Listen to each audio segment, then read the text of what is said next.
Welcome to the SwimSwam podcast. I'm your host, Coleman Hodges. Joining me today, I've got a very, very special guest. He is a sprint stud from the Netherlands. He also swims for for North Carolina State University. And he recently just broke the 50 fly short course meters Dutch record in just this past weekend. We have got Nyls Korstanje. Nyls, what's up, man? Hey, how's it going? It's an honor to be here.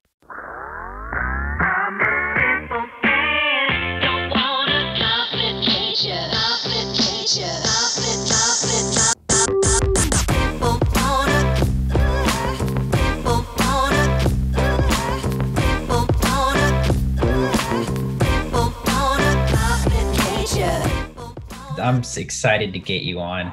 You are one of my favorite people to see on the pool deck. You're always so welcoming, so fun to talk to. Really, I appreciate that. Absolutely. So let's start with the here and now. You just had a competition in the Netherlands this past weekend. What's your situation like right now? How long have you been in the Netherlands? So I've been in the Netherlands pretty much since the NCAA shut down. Which is in, I think, the second week of March.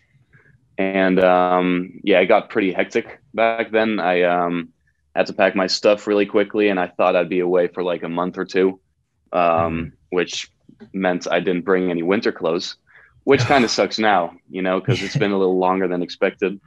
And I'm currently training with the Dutch national team in Eindhoven, which is really nice. I mean, the facilities are awesome, and with any like COVID related things happening, like I'm almost like protected because I'm on the national team. Mm-hmm. So right now, for example, the COVID situation is getting a little worse, and they're kind of shutting down swimming again and all sports in general. And I'm really lucky I'm on the national team now, because that means like I can still train. So yeah, like right now it's been pretty good. But yeah. Yeah. I mean, certainly strange times. Obviously, like you said, thought I'd be gone a month, and here we are at like month 7. Right. So it's very bizarre. But you've been able to compete. You were able to compete this last weekend. Like I said, you broke a national record. How did tell me about the meet this past weekend? So it was an internal national team meet. It was held in Amsterdam. We have 2 Dutch national teams. We have the one in Eindhoven and the one in Amsterdam, and they hosted a meet for about 30 people, because that was like the restriction, So yeah, we all had the chance to race short course meters, and it was the qualification meet for Europeans and World Championships in 2021, like winter 2021. Mm-hmm. And I qualified, so that was a nice little plus, especially since we're kind of like fully training long course. So it was fun to be speedy again, because short course, I think I talked to you about that once, that short course yards is like super short course meters. Yeah. Right. And like now I'm used to racing short course yards a lot more, which makes that 100 short course meters are pretty long, So I remember Coleman Stewart after his ISL race saying that you can't swim 100 meters as 100 yards, and I totally feel that. So yeah. I mean, obviously you swim the 50 fly. What other events did you swim this weekend? I swam the 50 free, 100 free, 50 fly, 100 fly. Yeah. Oh wow. Okay. Full schedule. Yep. Yeah, it was. I mean, it was fun racing again. I tried my best. I had fun. It was nice. Yeah. So, I mean, tell me about your last, 7 months, just generally training wise. Have you been able to swim this whole time with the national team? What obviously you're in solid form if you're going best times in a sprint, but tell me about where you're at and what you've been doing for these past few months. Right. So when I got back in the Netherlands, first I wasn't allowed to swim for 2 months, which meant that we kind of had to improvise. And as you might know, Dutch people bike a lot. So me and my brother biked every single day, and we took long walks, and we built our own gym in Nice. the bike shed. Mhm. Um, so we actually made it's kind of a fun story. We have a rowing trainer at home, like a row thing, and we Yeah. we attached the row thing onto the ceiling, and then had like little paddles where you could pull on. So Hmm. you could kind of do like the swimming movement, like you pulled up and down, up and down. The rower And never fell, did it? it almost fell. At a certain point, it broke, so we had Okay. to fix it. But Gotcha. that Okay. was a Good to fun hear. project. So we kind of Nice. improvised, and yeah, after that, I trained in my home city, which is Nijmegen, where my brother trains too. Mhm. Um, and that is it's a club team, so it wasn't as professional, and but I only thought it would last a couple of weeks. Um, but then came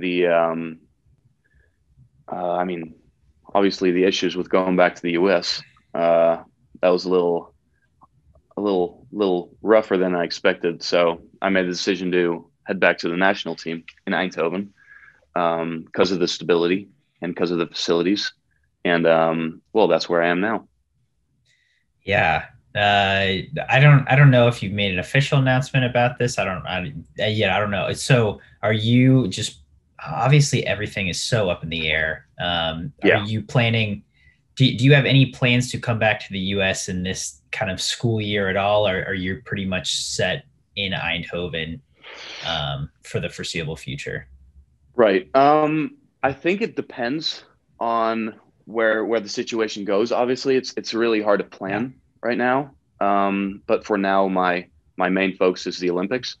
And if, like, let's say I qualify in December and I don't have anything left, I might come back to do the NCAA or the ACCs. But if that conflicts with my Olympic aspirations, then I won't do it. It's mainly focused on the Olympics, and all dependent on the situation and where COVID's at, and where the vaccine's at. Um, so right now, my plan is to, I would say, 80% redshirt this year, and like 20% let it go another direction, and I don't know where. So Absolutely. Yeah, that makes a lot of sense. Uh Okay, I want to veer off course just a little bit. You talked about Dutch sure. people love biking. I've been to Hmm. Amsterdam once, and I think it's one of the most surprising cities I have ever thought, because you hear about Amsterdam, you hear about the partying and the red light district, and Uh-huh. but I thought it was one of the prettiest cities, like the most pleasant cities to be in I've ever been in. Like I went there Oh and it yeah. was like I would live here totally. This is awesome. Hmm. And I'm wondering if if you feel that way about the Netherlands, and what Eindhoven is like from that lens Right. also. Yeah, no, Amsterdam's extremely beautiful, especially since everything is so close together, and they focus a lot on biking and on walking instead of driving.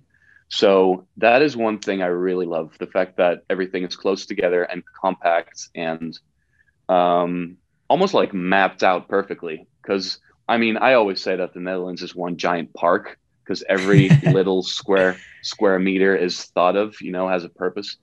Mm-hmm. Um, so that's a thing I love, right? I can bike everywhere. Like if I'd have to get something from the store, it's literally biking for two minutes, and then I'm there. And the pool is literally right there. So everything's really close and compact. Yeah. Um, and America's kind of more spread out, and you really need a car, right? So Right. during my first two college years, I kind of had some issues with like, I don't know, I wasn't as free, because you need the Hmm. car to get somewhere. But luckily, I had my teammates who could, give me rides and stuff. Um, but yeah, no, I love Nijmegen. I've actually began to appreciate the Netherlands more after being in the U.S., especially those small things, like the fact that you can take a bike and just drive somewhere. That's just nice. Like it's something you only realize when you've been in a different situation. Um, but the like one thing I miss about the US is that it's so like rough and still like really natural. The like me and the guys used to go to the lake and just camp out and set up our hammocks and just chill there in the Mm. open nature without anything around us that like humans made. Um, and that's something you won't really see here, you know. Yeah. Um, so it's like two worlds, and you got to experience it, and you appreciate it like both way more when you like the grass is always greener on the other side. It works to just go to the other side and see your own grass. Definitely. Yeah, absolutely. Um, okay, so yeah, I wanted to get your opinion on the Netherlands because I had such a positive experience there. We'll get back on Nice. track, back to swimming. So when you were, you're from the Netherlands, you made the decision to come to NC State. I've talked to you about this before, but I don't know if other people have talked to you about it. What when you came to NC State, what sold you on that program? Ooh, I mean, the thing that really sold me about um, about college swimming in general is the fact that it's all team related, and the fact that swimming's not an individual sport anymore. And that really stood out to me when I went to NC State. Like that was one very big thing that I wanted because um, I don't know. It's swimming can be pretty lonely. When you're practicing, you're looking at the bottom of the pool the whole time, and like when you're racing, you're pretty much doing it by yourself. But if you're doing that stuff by yourself with other people, like that just elevates you know, and that's something that really sold NC State to me. Um, I remember actually when I was my last year of high school, I was so high school in the Netherlands works a little bit differently than in the US. Like there's a there's a chance that you fail high school. So like Hmm. I would say like 30% of the people don't make it through high school and they have to like redo stuff. Okay. Um, that's it in a nutshell. And there was a pretty big chance that I would not make high school or like I would Okay. fail out because I was focusing too much on swimming. Um, there's like different levels and stuff. So you would like drop to another level, but I was, I don't know, doesn't matter.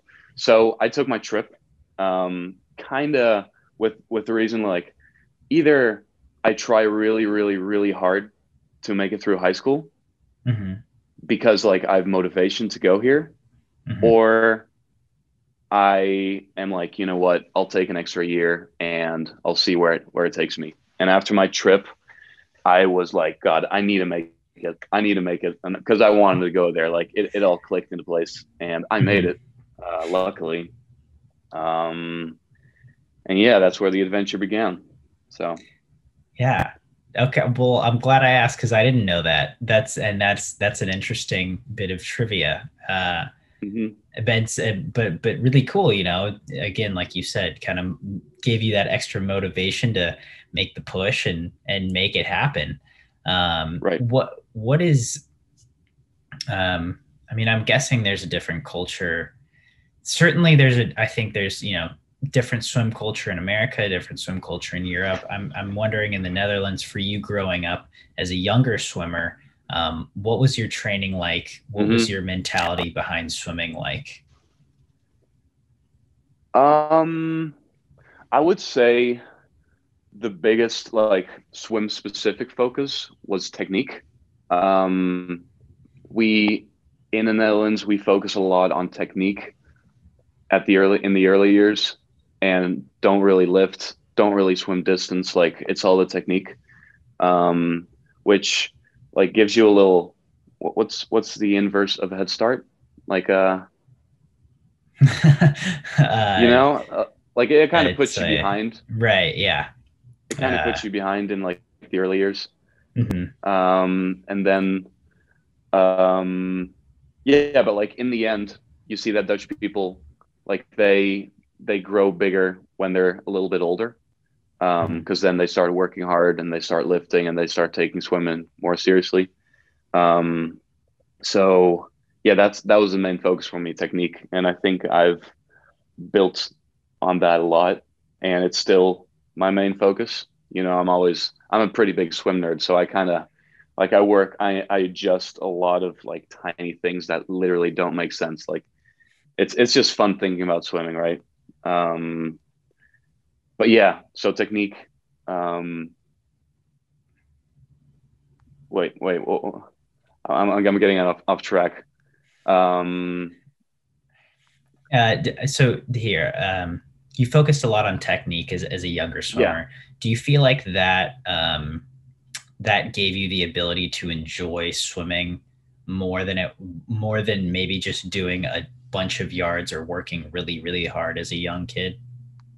probably, probably, yeah. The thing that I mean, obviously, like what drives you in the end is like improving, um, and like that really helped me like improving from meet to meet and feeling that urge to keep improving. That's been the main driver, and I think that kind of kept my spirit up,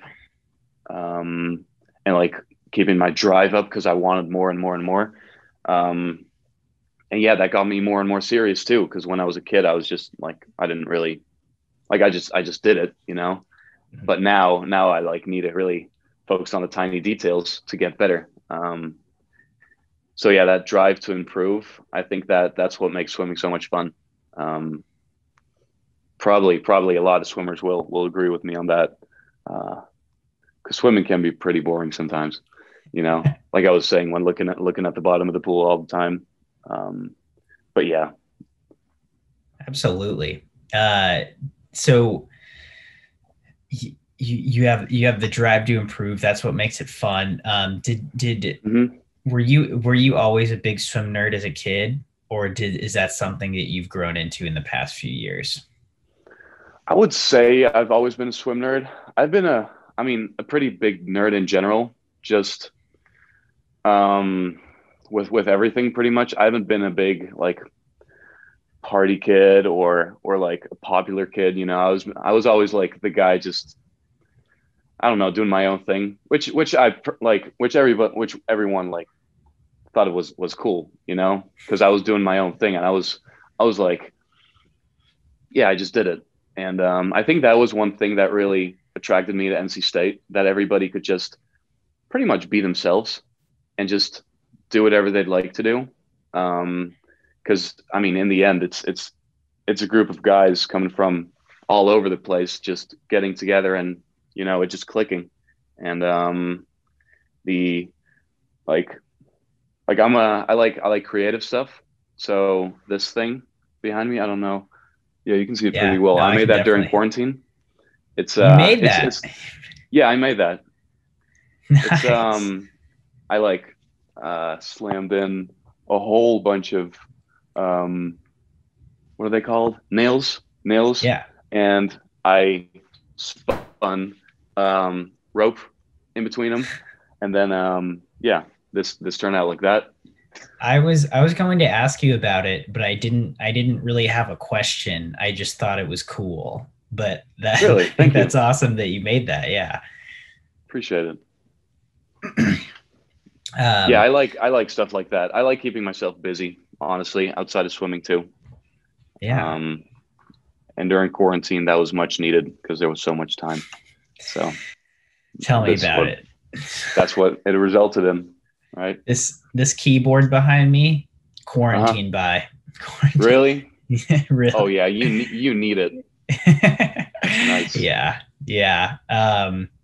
So Sorry, I'm bringing it back to swimming. Do you have a favorite swim race? Perfect. When you were a kid, is there one? Is there a race that stands out to you that you're always going to remember, or that maybe gave you an aha moment of like, wow, this is something I really want to do as well.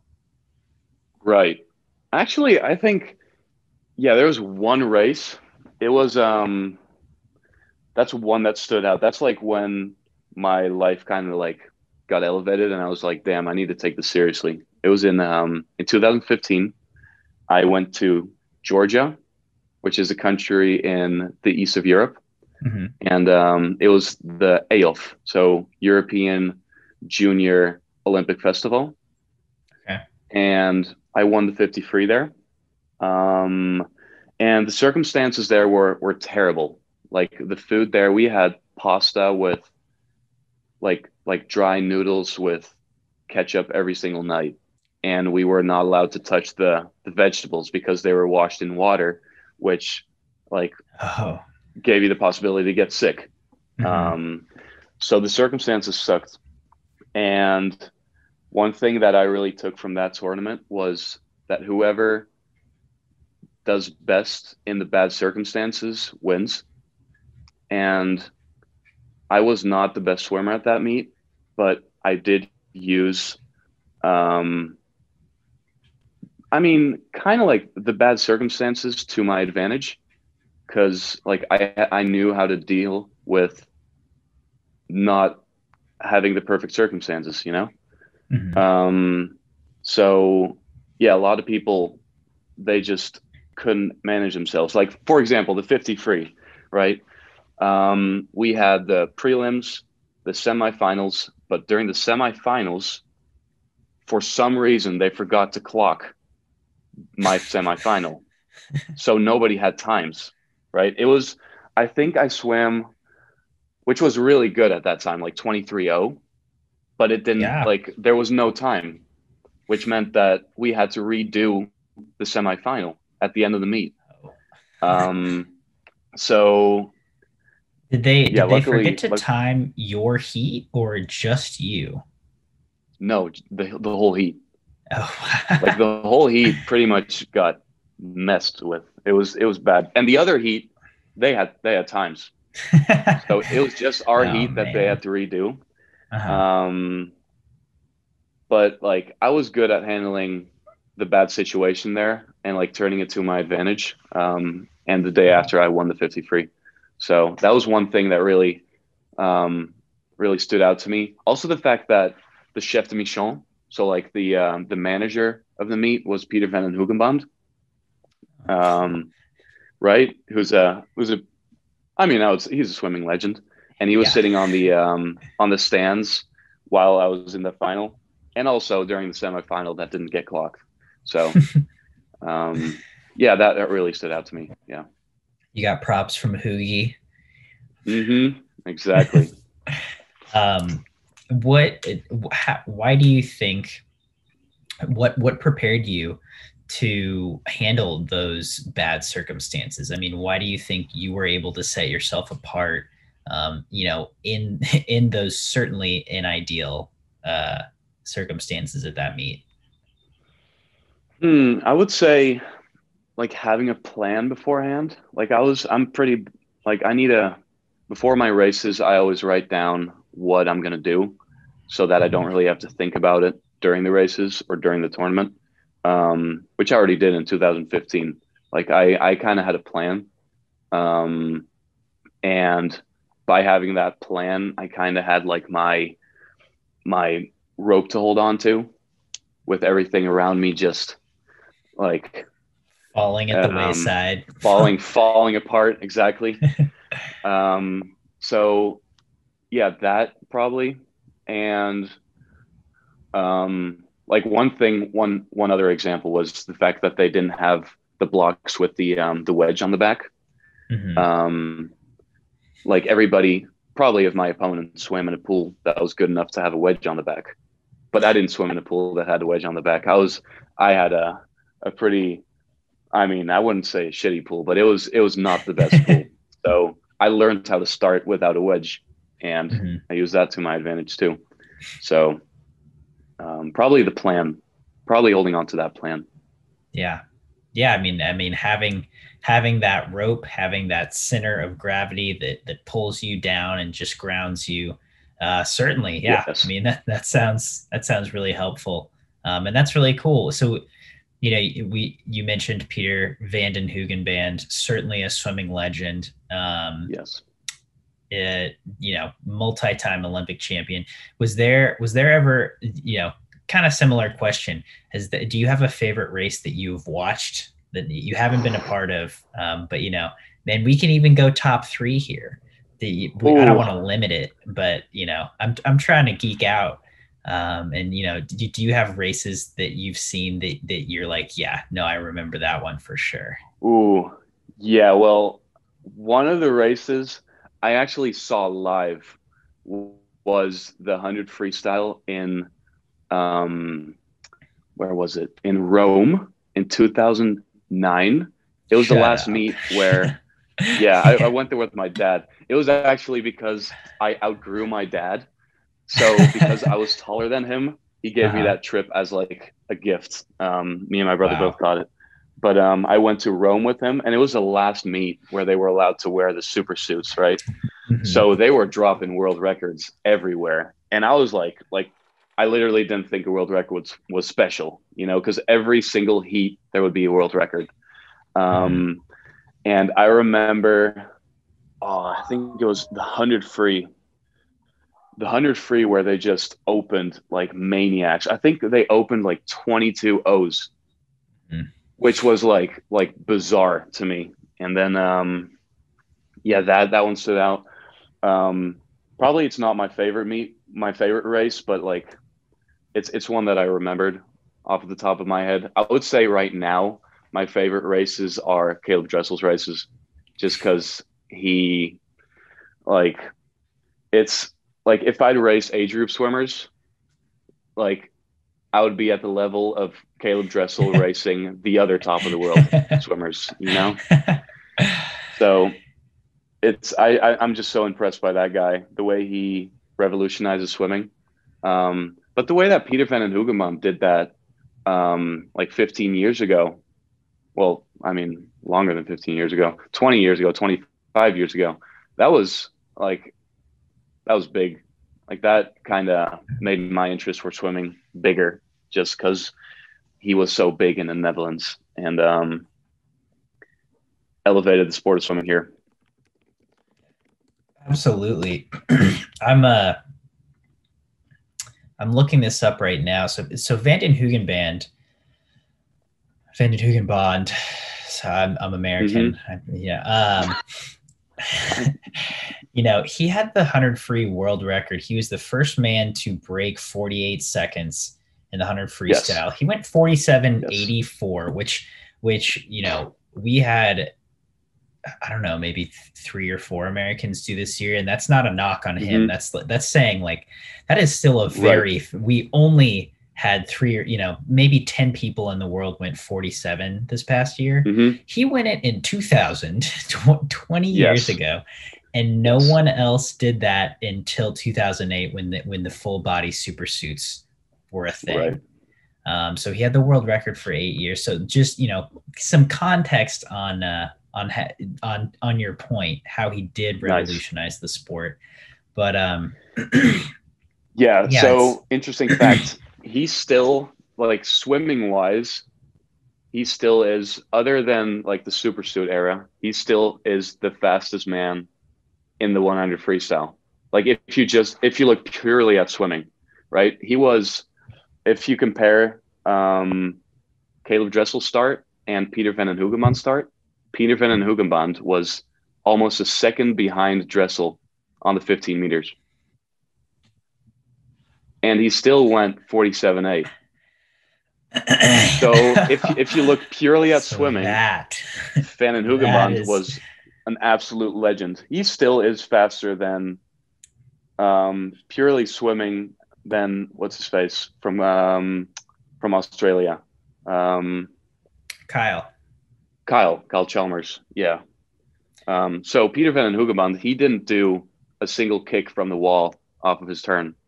And he still started with 2 feet next to each other when he went that 47.8, which is like mind blowing. So that's probably why nobody like improved until 2008. Yeah. I mean, this is blowing my mind right now. So pound for pound, stroke for stroke, Peter Van den Hoogenband's 147 free, still the fastest 100 free in history. Dressel and Chalmers just have better starts and turns. Right. That's fascinating. Isn't that crazy? That's crazy. No, it is fascinating. So yeah, there's a fun fact for you. The fact that he won the Olympics twice in the 100 freestyle, that's also pretty big. Like he didn't like just imagine that. God. I actually here's another fun fact. I actually have him hanging on my wall. I don't know if that's weird, but there's I think that's I don't know if you can see it. Yeah. It's Peter Van den Hoogenband in right there. Right there. Yep. And then there's Dressel right there. And then there's Elon Musk and The Weeknd, which are like my other two big idols. Those are good. That's a good wall. Yeah. Thank you. I appreciate it. No, I picked them very thoughtfully. Don't worry. That's awesome. So 2 swimming idols, two life idols. That's right. Super cool. And so speaking of Dressel, he was also racing this past weekend. Did you catch the opening weekend of ISL? And if so, give me your thoughts on it. Oh, it was fun to watch. Like I love to see the especially the guys I used to train with at NC State, like Coleman Stewart and Justin Ress, just blowing the walls out at ISL. They had good weekends. I loved seeing Coleman kind of swim out the frustration from not being able to swim the NCAAs last year.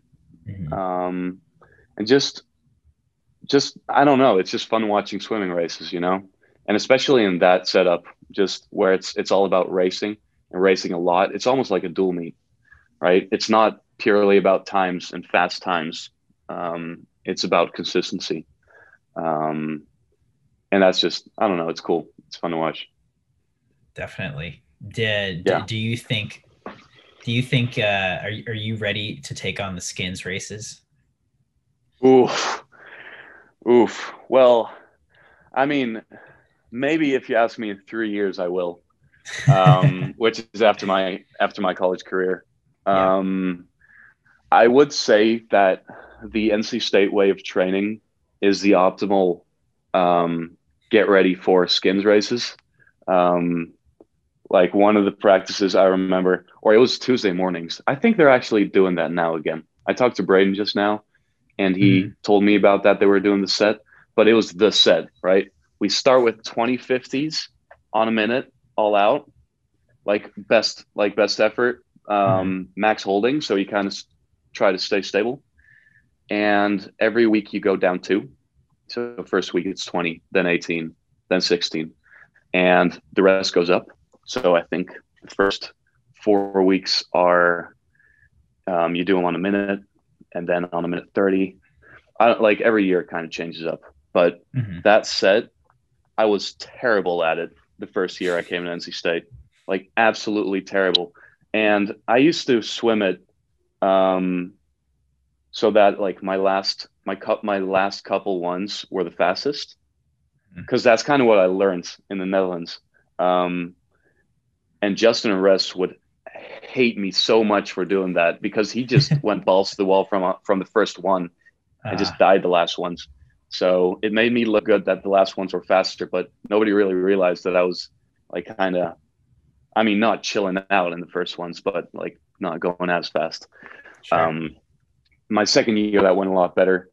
And probably like the next couple years, I'll be even better.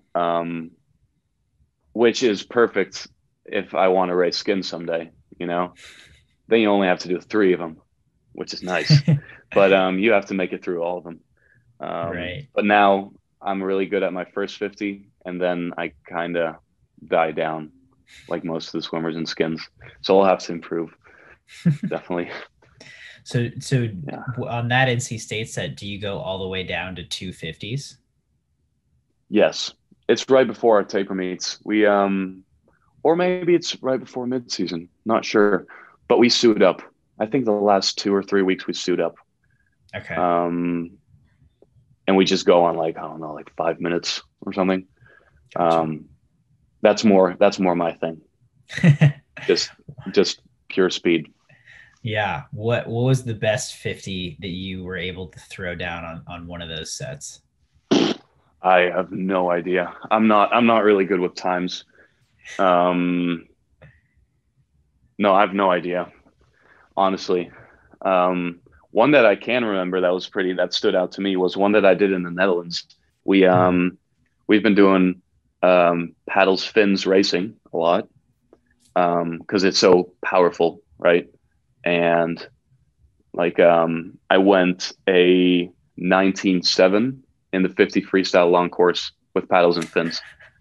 Yeah, I know. I went sub 20 on a World meters. record. I know. So that's how it feels like to be Caleb Dressel. Exactly. No, I'm kidding. That's like that was maniac fast. But yeah, paddles, fins, all out. That's fun. But for the rest, I'm not really good with times.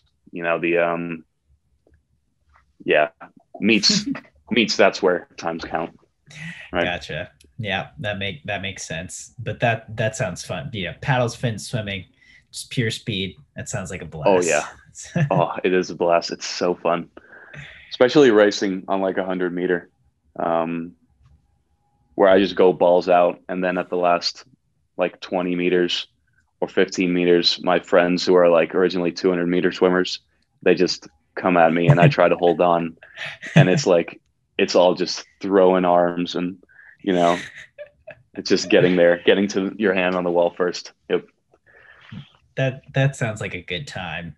That sounds like a Yeah, very it's good nice. time. So Those are the fun let's practices. so that seems like a good wrapping up point. So, you're training with the national team in Eindhoven now.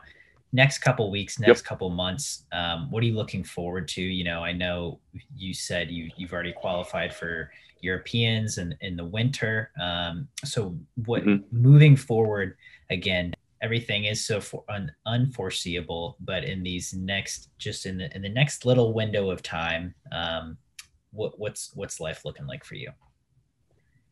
Um, well, so in the first week of December, we have Olympic trials, which probably will also be like 30 people max. Mhm. Um, and so that's the thing that I've been prepping myself for. Um, but it's really hard to plan since, everything's kind of like unstable. So the only thing I can do now is just pretty much focus on, yeah, the day from day to day. Try to be the best as I can during practice. And actually, on like on Thursday and Friday this week, I'm gonna Mhm. have a little mock meet, where I'm gonna race long course meters. Okay. Um, so those are the things that I kind of like am working towards. It's really hard because with all the boringness around COVID, nobody really being able to do fun stuff. You kind of need to get it from like the small things instead of like the big fun things. Um, so yeah, I try to get it from the practices and being together with the guys, and then like racing each other.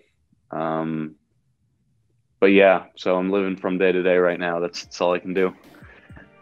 Yeah, I think that's all any of us can do right now. That seems like kind of the exactly. state of the world, but I'm right there It with is. you.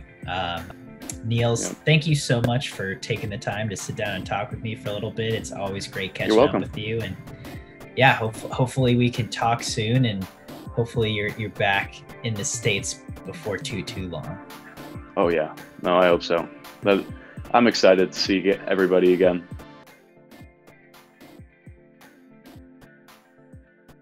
You've been listening to the SwimSwam podcast. Stay tuned for new episodes every week.